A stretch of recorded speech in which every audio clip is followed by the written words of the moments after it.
आज मी तुम्हाला कुरकुरीत असा पोहा चिवडा कसा बनवतात याची रेसिपी दाखवणार आहे. थोडे थोडे करून इथे मी सगळे पोहे चाळून घेतलेत, पातळ पोहे घेतलेत चिवड्यासाठी. पण पोहे भाजून घेणार आहेत.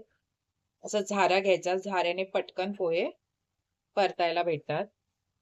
गॅसची फ्लेम मीडियम करून असे थोडे थोडे पोहे मी इथे भाजून घेते.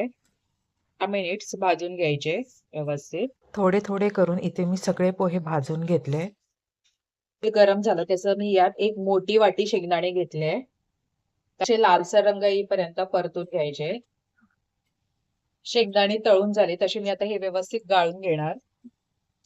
एक छोटी वाटी बदाम तळून घेते.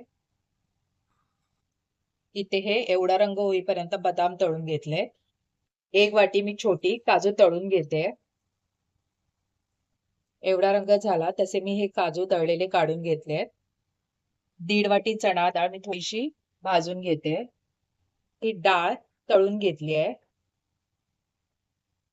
खोबरं इथे मी लालसर होईपर्यंत तळून घेतलंय. कढीपत्ता कुरकुरीत होईपर्यंत असा मी तळून घेतलाय. काळसर होईपर्यंत मिरची एकदम मी फ्राय करून घेतली आहे. एक मी मोठी फ्राय करून घेतली आहे.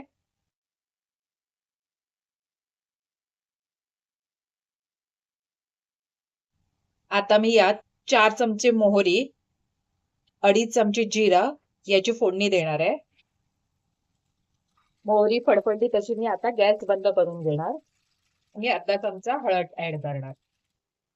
तळून घेतलेलं मी हे यात सगळं ऍड करते. मिरची कढीपत्ता देखील याच्यात ऍड करते. यावर मी ही जिरा मोहरीची आणि हळद टाकलेली फोडणी ऍड करते. त्यात मी अजून 1 चमचा मीठ ऍड करते. ऑलरेडी मी 2 चमचे मीठ ऍड केलेलं. तुम्ही चवीनुसार कमी जास्त करू शकता. सगळं व्यवस्थित मिक्स करून घेते. गरम असल्यामुळे पहिलं मी चमच्याने मिक्स करून घेते. व्यवस्थित असं मिक्स करत राहायचं.